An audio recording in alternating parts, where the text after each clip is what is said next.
Good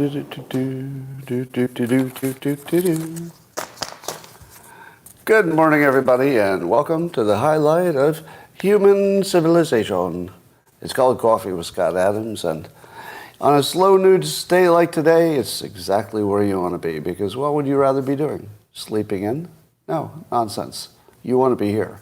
And if you'd like to take this experience up to levels that even Canada could not understand, all you need is a cup or a mug or a glass, a tankard, chalice or stein, a canteen jug or flask, a vessel of any kind. Fill it with your favorite liquid. I like coffee. And join me now for the unparalleled pleasure. It's the dopamine hit of the day, the thing that makes everything better. I will sipulate. It's called the simultaneous sip, and it happens now. Go.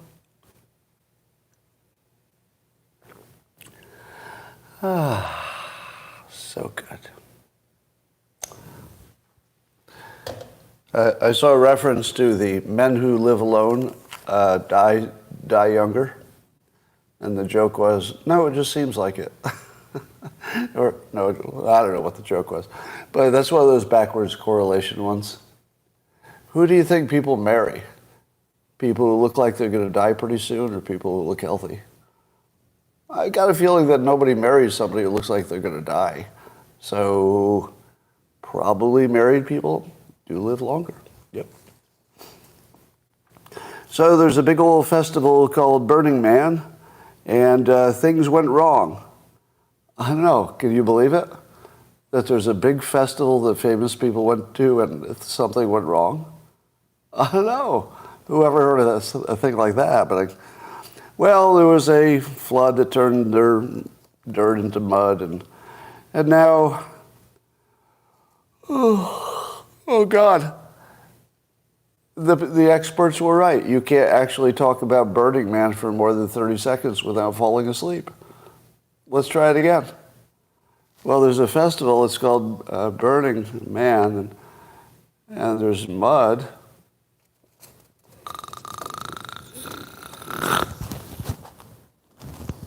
Nobody cares about Burning Man unless you're there. How many of you are at Burning Man? No? Nobody? Can we all agree? Can we stipulate that we don't care what happens? I mean, I hope everybody's safe, but we don't care if they're muddy, and we don't really care don't care at all, basically. So there's on social media, I saw a report of a study that says ivermectin really worked well. So, does that sound credible? There's a study that has something to do with something about the pandemic. Is the study credible? Oh, let me look at the details, Scott. No, you don't get to look at the details. Well, how will I know if it's a randomized controlled trial or not? No, answer the question without knowing that. But, what if it's done by really credible people? No. Answer the question.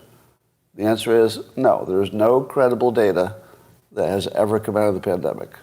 Nothing. Nothing that agrees with you, nothing that disagrees with you. No freaking idea. We will forever go to the end of our days not really knowing what happened, but that allows everybody to assume they're the ones who got it right. So I guess that's good. How many of you heard an audio, which I'm suspecting is not real, but I don't know in what way it would have been faked, that alleges that James Clapper is on there being allegedly interviewed about something, sounds like a legal context.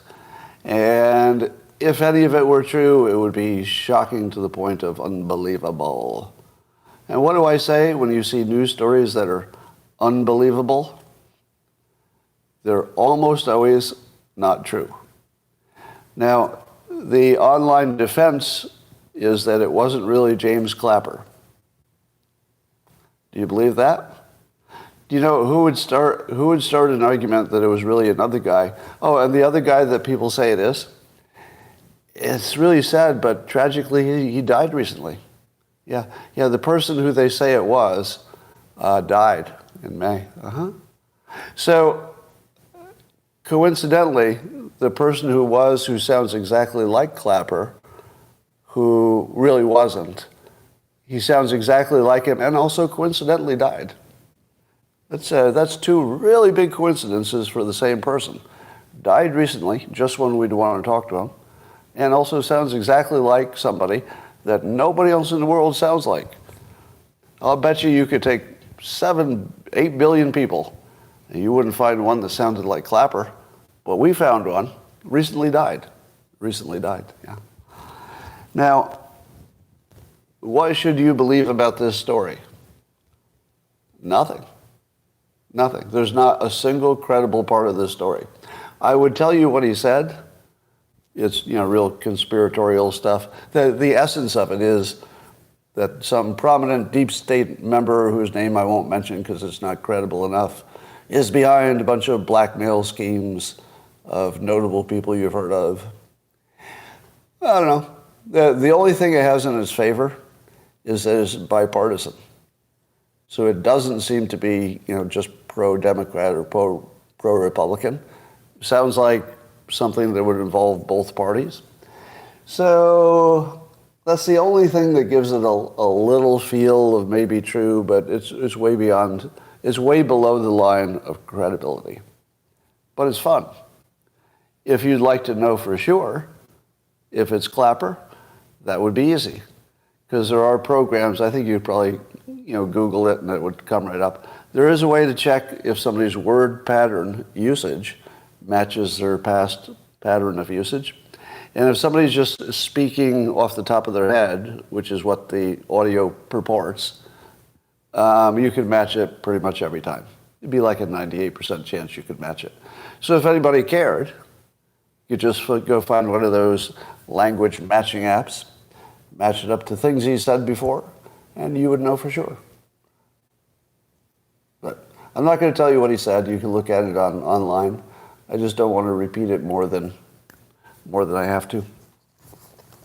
But it would be shocking and change the world if it were true.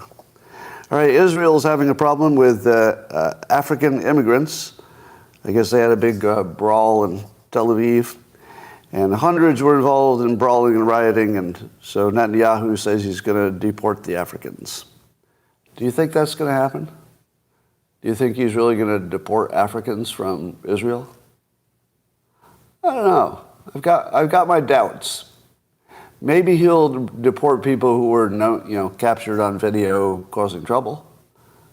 He might do that. But do you think he's going to take every African, a few hundred had a riot? Can he get away with that politically, domestically? Because I got a feeling that the Israelis are pretty much against discriminating, or at least a lot of them. I don't know. I wouldn't speak for all of them. But I would think that because of their history, presumably they would be very against targeting any group of ethnic people. I'm not sure he'll get away with it. I mean, he said he'd do it, but who knows if that's really going to happen? Who knows? We'll keep an eye on that. It might be a canary in the coal mine for something happening over here, but I doubt it. Representative Nancy Mace, who continues to be one of the more interesting people in politics, only because she says stuff you're not supposed to say on TV. So here's something she said out loud on CNN, and CNN aired it without bleeping it, and they replayed it without bleeping it.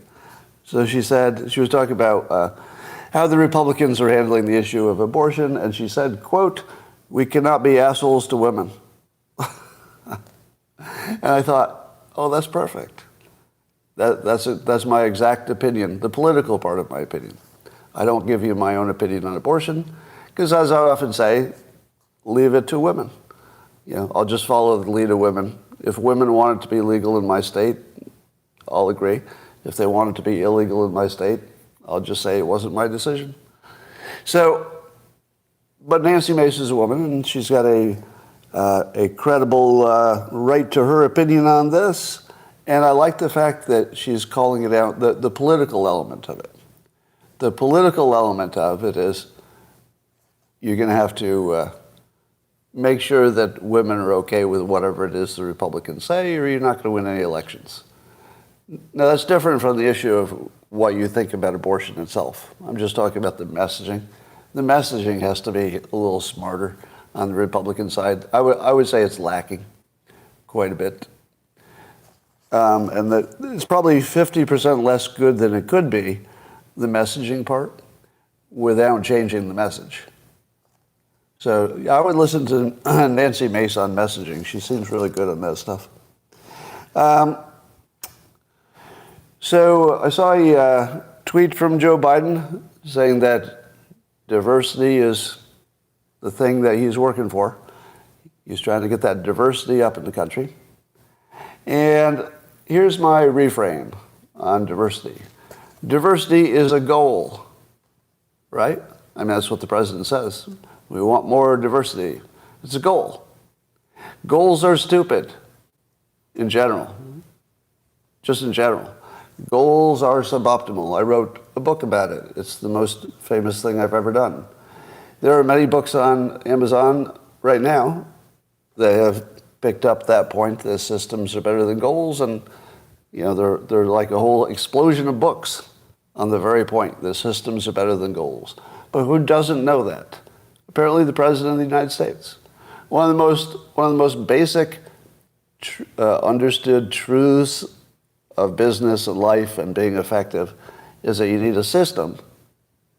And if all you have is a goal, you're in trouble. Now, what would you do if you treated diversity as a goal? You would take from people who have what you want.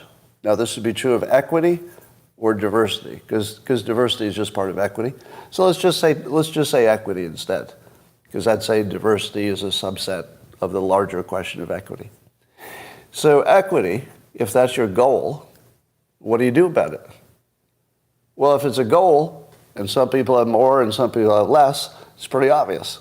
You take from the people who have more, you give it to the people who have less, boom, problem solved. That's what a goal-oriented approach gives you.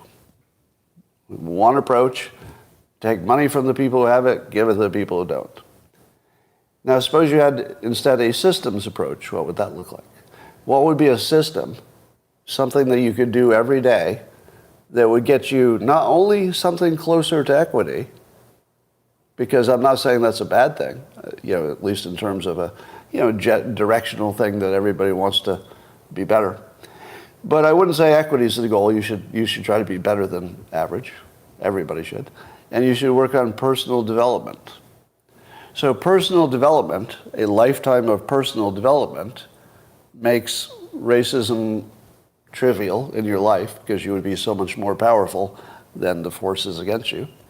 But it also makes you much more likely to get closer to that equity range, or at least have a good life for yourself and your family, than anything else would. So the big problem with Democrats is they have goals that sound pretty good. What they don't have is a system to get there, and Republicans continue to let them slide on that.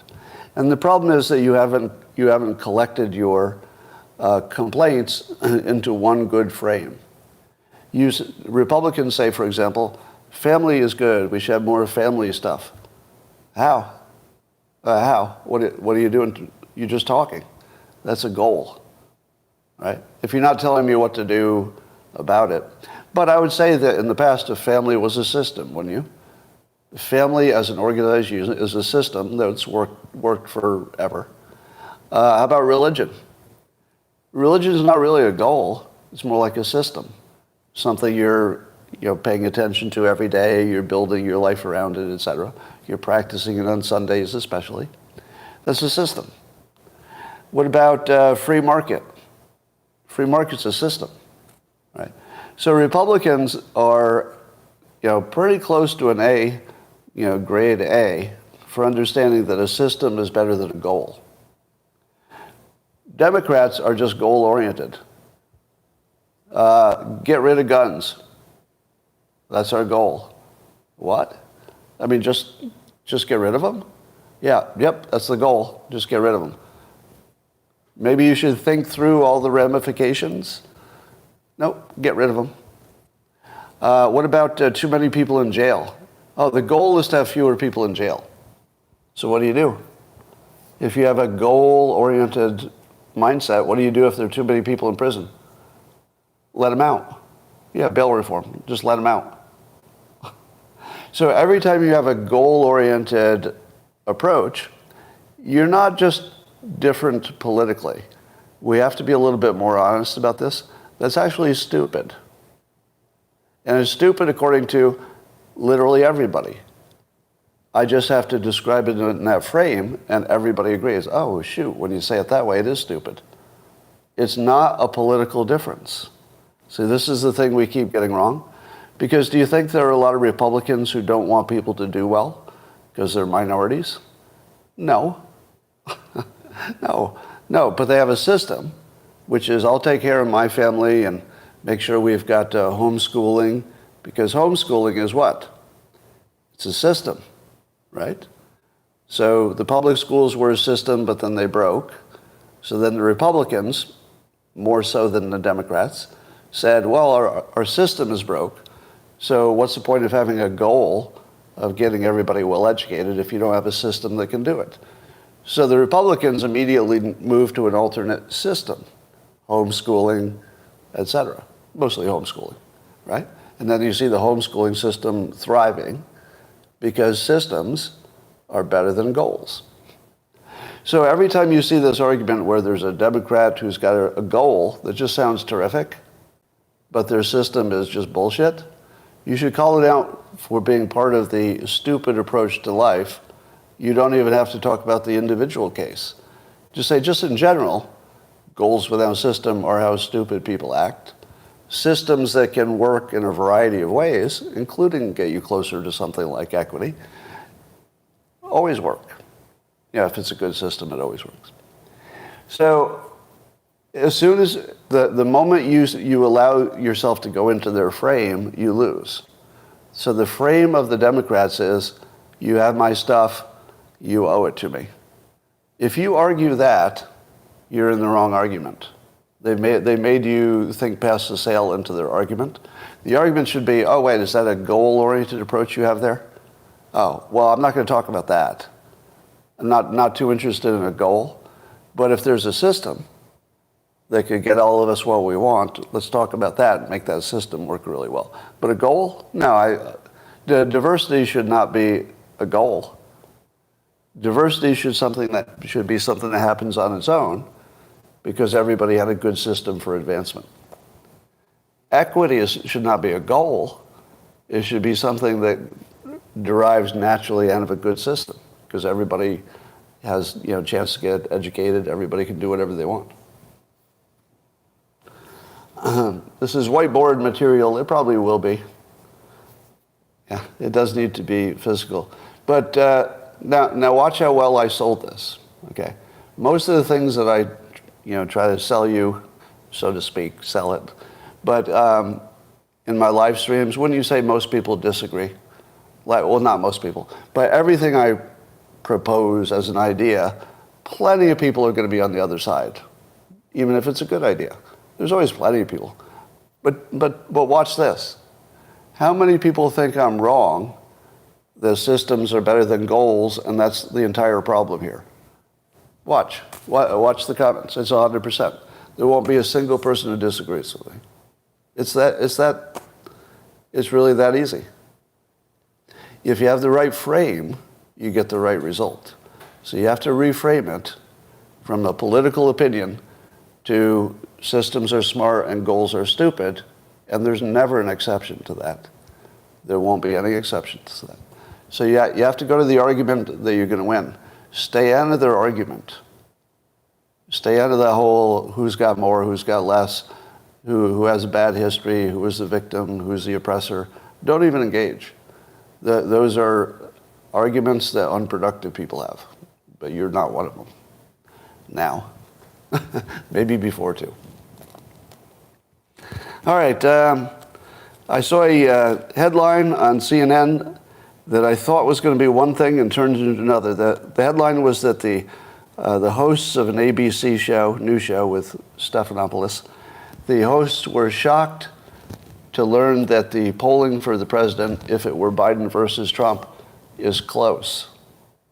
They were shocked to learn that given all we know, the results are still close.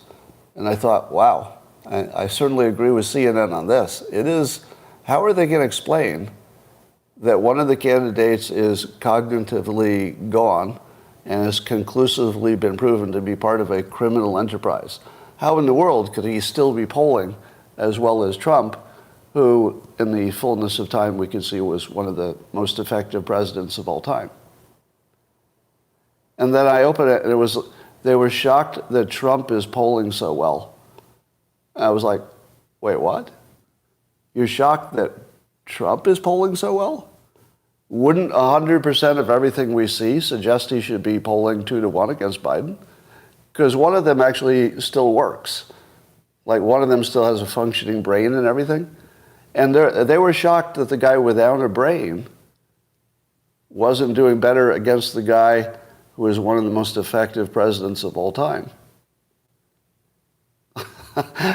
And it was quite a mind bender to enter their little weird world where everything's backwards and just sort of spend some time in the backwards world. Now, in their world, the fact that Trump keeps getting indicted should be indication that, well, how in the world could anybody be voting for this indicted guy?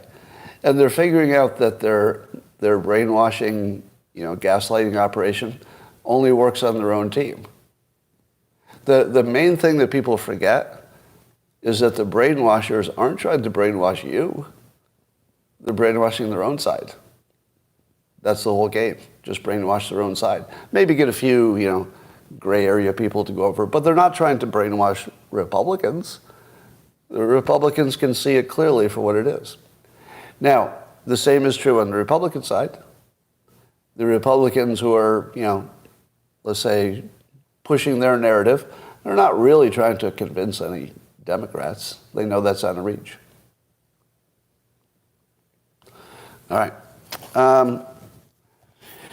I'm tired of talking about how Bill Maher is not woke.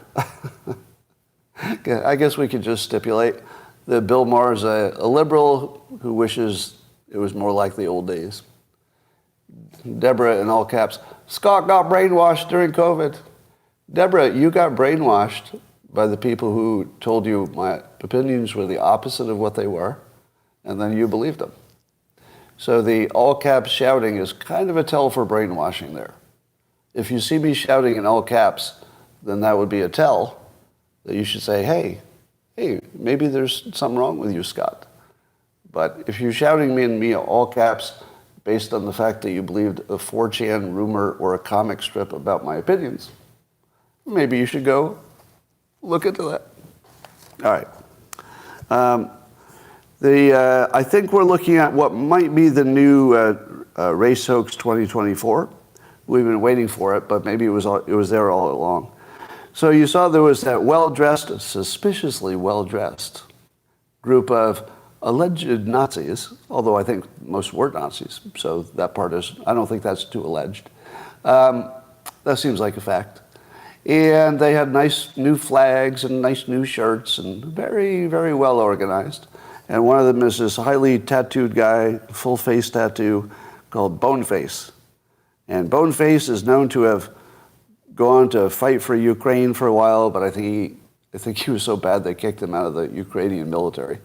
Yeah, I don't know how bad you have to be to get kicked out of the Ukrainian military, but that's what happened.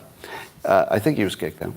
Anyway, I think Rolling Stone is trying to get the hoax moving because somebody yelled at him that they were DeSantis supporters, and Boneface or one of them yelled back, "We support DeSantis." And that's the part that Rolling Stone decided to quote and make an article about. So he used the statement, "We support DeSantis." So he does, right? Because there was a guy, and he said those words, and they heard it with their own ears. They saw it with their own eyes. It's on video, so it must be true, right? I mean, I don't know, could there be any counter argument? Is there any way to imagine that you could see it on video and yet it wouldn't be true? Is there any way to imagine such a wild thing? Well, suppose they had given you the full quote. Do you know what the full quote was? We support DeSantis. Ha ha ha, fuck DeSantis. That was the full quote. I think I'm paraphrasing. But the first part was sarcasm, followed by their actual opinion, which is mocking people who thought they supported DeSantis. They were actually mocking it. The opposite of what Rolling Stone reported, and they had the full video. They had the video. Now, do you know what a wrap-up smear is? Pretty soon you're going to see a politician saying, well, there's DeSantis is racist. They said so. And people will say, no, no, no, they didn't. And then what does the Democrat say? Go Google it for yourself. Just Google it. You'll find out. And if you Googled it, what do you think would come up first? The debunking or the Rolling Stone article with the Rupard fake? Yeah, you know. You already know that. You don't have to check. Right? So that's how it works. You just need to get one entity to say it's true. You get your least honest entities to do that, who still have a national name. And then you act like it's true because it was in the media. That's how the whole game is played. All right. What are the 4 least reliable indicators of truth in 2023? There are 4 indicators of truth that are the least reliable. What are they? I will label them. These are the least reliable things. Your left ear, your right ear, your left eye, your right eye. Right? Those 4 things do not trust for forming opinions, because those are the easiest to fool. Do you know why scientists are so easy to fool? Because they don't suspect the trick. That's why they're the easiest. Because the scientists are thinking, well, I'll look for a problem within the domain of science. What about somebody just made up some shit? They won't even, what about a video that just got edited and they didn't know that's a thing, right? As soon as you get out of your scientific domain, you think things are supposed to work the way things are supposed to work, you're completely lost. Because the real world of news and propaganda is nothing true at all. It's just all completely ridiculous garbage. So, don't believe your eyes, your ears. And the dumbest people on social media, and you're seeing a lot of them lately, are saying, I saw it with my own eyes, I heard it with my own ears, it was on tape, you must be lying because I personally witnessed it. Those people are so lost. It's the lowest standard of truth is you saw it. The lowest standard. So, what else we got going here? Slow news day. That's about it. That's about it. So I'm still working on some plans to figure out how to educate the youth. I've got another scheme which you're going to see, I think you'll see pretty soon. I'm working on some stuff. And what about Maui? Well, what do you think is true about Maui? Do you think it's true that high-energy lasers from space started the fires? I put the odds of that at about 0. What do you think of the odds that it's a conspiracy by the rich people so they can buy the land up for cheap? I give the odds of that at about 0. What are the odds? I'll give everything 0.001% because you never know, right? But basically 0. Somebody says Jewish space lasers, probably not, probably 0. How about? Yeah, because there's no other way to start a grass fire. Yeah, if you're going to start a grass fire, the way to do it is with space-based assets. I'd like to start a fire. Well, I can't see any way to do that from the ground. So perhaps if I shoot my laser against a mirror in space, yes, that could be it. Archimedes, kind of a focus light kind of an idea.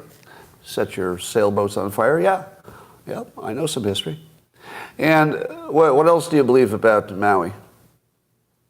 Do you believe that there wasn't enough water because of the water-worshipping woke guy? I'd say the odds of that are pretty close to zero. Now, some parts of that story might be true, but if you believe they let the island burn because there was one guy who wouldn't release oil or water on time, really? I mean, just ask yourself, does that sound like a real thing that happened? Not to me. To me, the official story sounds better. That there was no point in releasing it for the helicopter pickup because the helicopters weren't flying because there was too much wind. That sounds real. So I don't know about anything else, but that sounded real. I don't know if it's real, but it sounded real. The other one doesn't sound real. Do you think it's real that Hawaii did not properly attend to fire management by getting rid of the weeds or by turning off the power? Yes. Yeah. Normal incompetence explains everything. See, here's a good rule. If you have two possibilities and one of them is just people acting normal the way they always do, and one of them is an extraordinary space laser, I can't say it's never the space laser. Not never. But if you go with that operating assumption, well, I think this space laser is sounding good. No, you're not going to be right very often. Go with the most ordinary. See, this is what bothers me with all the anti-Semites. The anti-Semites have decided that they're seeing a pattern which can only be explained by a mass Jewish conspiracy. And that's why, for example, there's so many people with Jewish last names who are in the media. You can't think of any other reason that there could be a lot of people in the best jobs in the world. You can't think of any normal reason for that. Like if you went to the colleges of America, would you find that one identifiable group is just killing it on education? Do you think you would find that? Of course you would. Of course you would. Yeah. And if one group is just killing it on education, like they're really getting that right, what kind of jobs are they likely to have? Sort of blue-collar, construction jobs? Or would they look for good jobs, like the kind that everybody would want? You know what would be a really good job? Head of a media company. I'd like that job, wouldn't you? I mean, if you like that kind of thing, wouldn't you think those are the best jobs? So we're all going to be surprised that the people who are definitely doing the best in school, right, have some results that would be completely predictable based on having the best academic results. Then on top of that, I can't speak for the Jewish community, but are there a lot of Jewish parents who are telling their kids that they should work for the post office? Because mine did. My father recommended I grow up to work for the post office because he said the benefits were great. The overtime pay was excellent, and the retirement was good too. It was good, steady work, and if you worked for the post office, you'd always have a job. Yeah. So my parents, who were not Jewish, recommended I get a nice low-end job and settle in on that. Huh? How about that? Do you think a lot of Jewish households are like, you know what you should really think of? You should really think of plumbing. Have you thought of plumbing? No. They're probably saying you should be a professional of some sort. Something that wears a suit or a doctor outfit, and you're going to make something of yourself. You're going to be a writer or an executive or a finance banker or a lawyer, doctor, scientist kind of thing. So now compare your theory, if you're an anti-Semite and you think there's a giant conspiracy. Compare your theory. Now, here are the things you have to accept your Jewish conspiracy. You would have to accept that for some reason, conservative Jews are not aware of the conspiracy. How'd that happen? How is it the conservatives ones that might be on the same side of those of you who have conspiracy theories.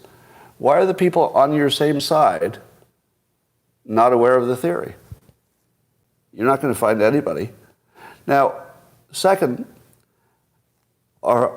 in your view, is the Jewish conspiracy the best kept secret ever? Because I've worked my entire professional career. I've always been around top successful Jewish executives, publishers, agents, talent. Way above the percentage that you'd imagine for most kinds of careers, because I'm in that kind of a job, right? I have a good job, surrounded by people. Other people have good jobs. Why do I have a good job?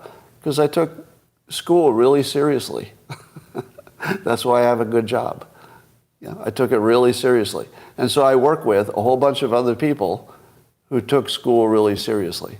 Fortunately, my mother didn't think I should grow up and work in the post office.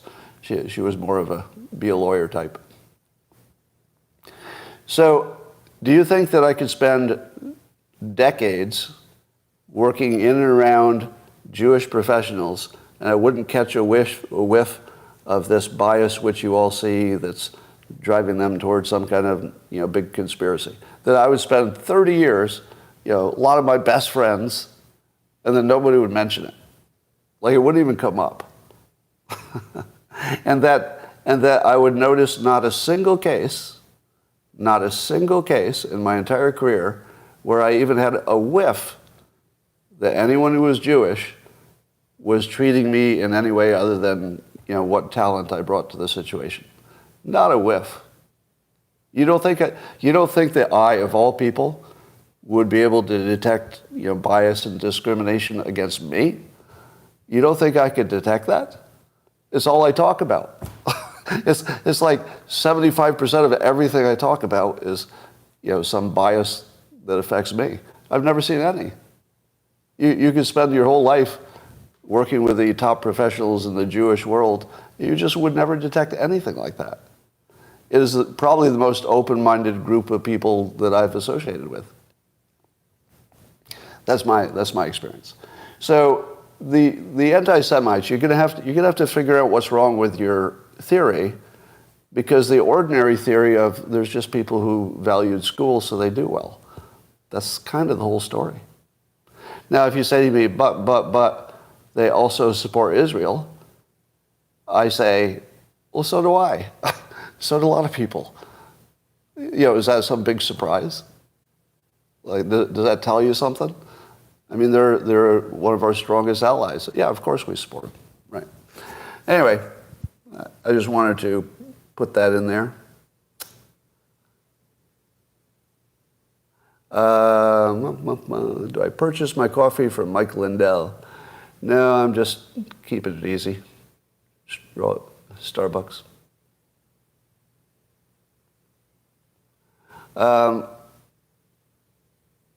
Odds of a Kraken? I don't know, probably the same as ever. The only thing that would suggest there's going to be a Kraken is just that it feels like that would be the right point in the movie for it to happen. But in terms of other evidence, I don't see it. Every day I read a story about a new set of evidence of election problems, but they don't pan out. So I haven't seen one that I'm satisfied has turned into something real. But there might be. I wouldn't rule it out. Do not rule it out. Snoopy Boobs is here just to say bad things about me, so we'll make you go away. You're here every day just to say bad things about me. How sad your life must be. Imagine waking up and saying, ooh, I can't wait to be a pain in the ass to one person I don't know. Well, what's the motivation for that? Scott has never mentioned the Sackler family. Of course I have, Chucky. And he's calling me a clown for never mentioning it. Of course I have. Of course I don't care what happens to them. There's this type of troll.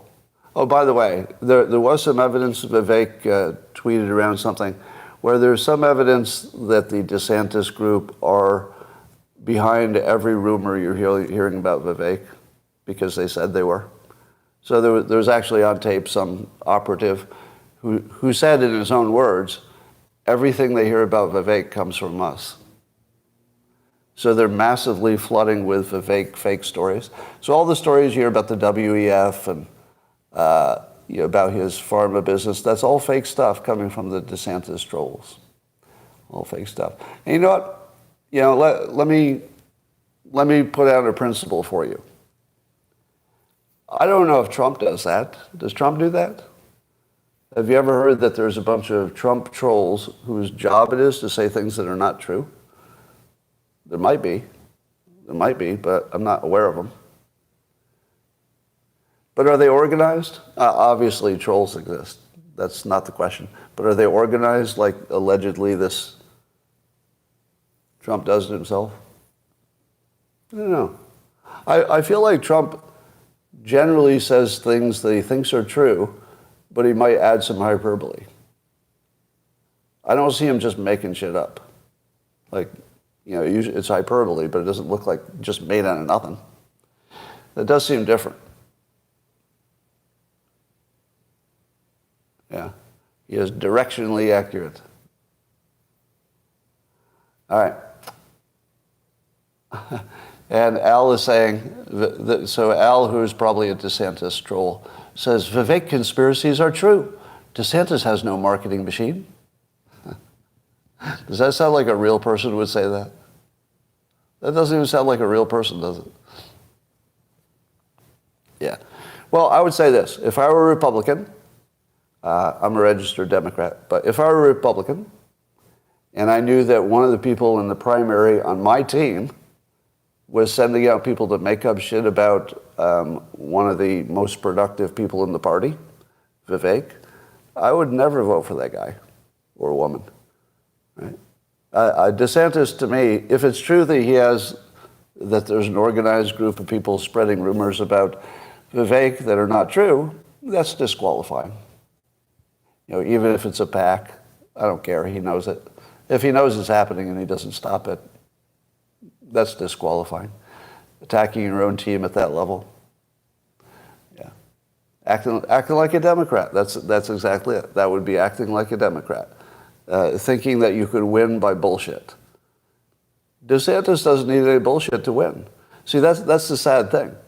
All he had to do is run a capable campaign, which he didn't do. But that should have been enough to be, the solid second choice in case something happens with Trump, and there's a lot of danger of that. Yeah, who talks politics in person? Not many. I sure don't.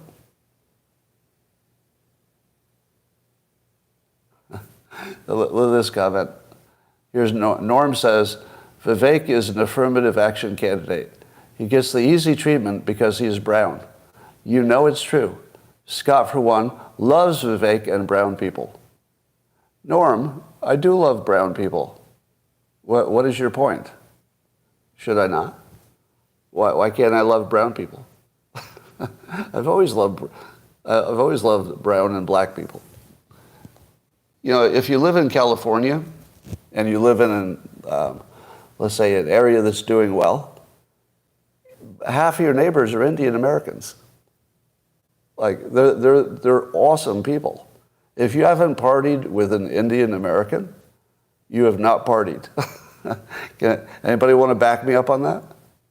If you haven't been invited to a party at an Indian American house, you haven't been to a good party yet. They know how to have fun. Amazing people, huge benefit to the country. Probably one of the best things that's happening to America is the influence of Indian Americans. All right. He gets easy treatment. Somebody thinks that Vivek gets easy treatment on CNN. Like, what reality are you watching? It's so funny.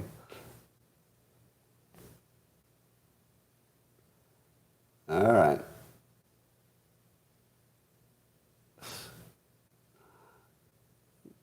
All right, I'm just looking at your comments here for a second.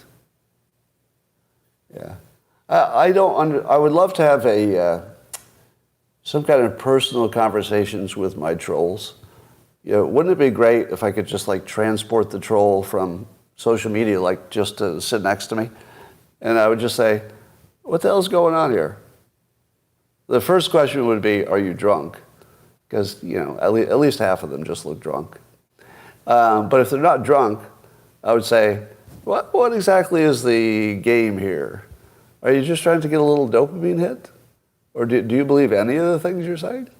Because it doesn't sound like things that anybody would believe." And I did see that Nikki Haley was second in polling after DeSantis, which would be third.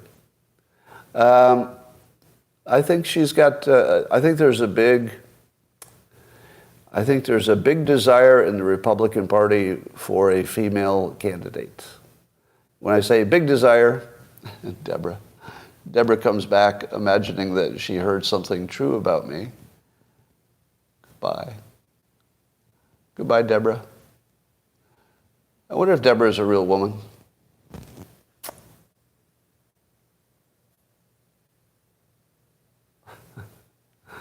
Okay.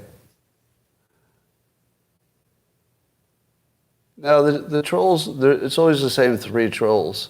If you think there are a bunch of trolls on YouTube, they're not. It's the same three. They just change their names and come back. You can tell them. You can tell that it's the same ones. All right. That, ladies and gentlemen, is all I've got for this Monday. What is today? Labor Day, right? Labor Day in the United States. So if you're going into labor today, it's the perfect day for it. I, unlike many of you, will be working today because I never rest. All right, that's all.